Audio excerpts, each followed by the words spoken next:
There's a lot of research out there looking at deer movement relative to moon phase or moon position.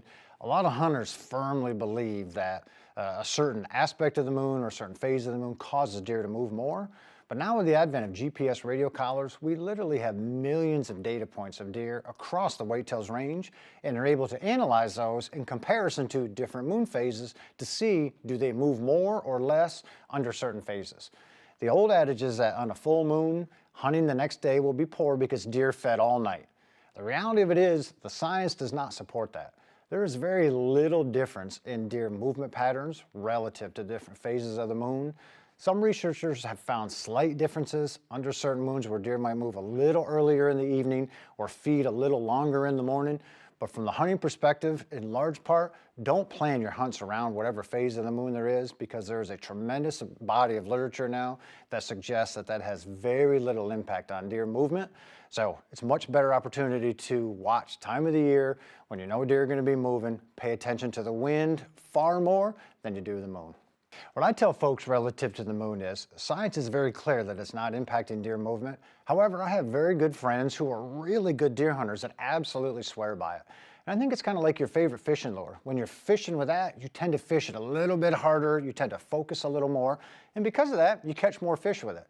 I think in some cases it's like that with the moon. Some people believe in that so deeply that they tend to stay on stand a little bit longer, maybe get there earlier, stay later. They are more focused during the course of the day. And if that works for you, then absolutely continue to do it. It's hard to argue with success. From the science side of it though, it is very clear that those deer aren't necessarily moving more or less because of that moon phase, but part of what this is all about is enjoying time while we're afield, and if you find success with that strategy, then by all means, continue to use it. There's lots of environmental events out there that hunters wonder, does this impact deer movement or not? Researchers across the whitetails range have studied a bunch of these. Wind, temperature, rain patterns, snow patterns, all kinds of environmental variables, and then assess those relative to actual GPS locations of deer. We love to talk about the barometer rising or falling, or temperature, or a cold front. The reality of it is they haven't been able to measure changes in movement patterns relative to any of those environmental factors, or at least not to the way that we expect them as hunters, with the exception of one. Researchers from Penn State University have found an increase in deer movements, and particularly buck movements, relative to rain events. We know that rain can be great from quieting things down when we're being out there, but it also shows that bucks tend to move a little bit more during these rain events, which is a great opportunity to be afield at a time when we can be a little more stealthy, and maybe these deer are on their feet a little bit more as well.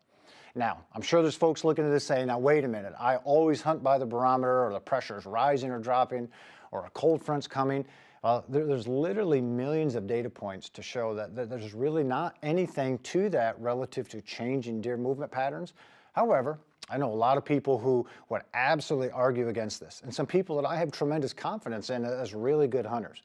My take on it is, I feel as well that there probably is something to a combination of all these environmental variables, but I think maybe we just haven't identified exactly what that is yet, or what the combination is to make those deer move. It's very clear none of those on an individual basis are affecting deer movement one way or the other, with the exception of the rain that we talked about.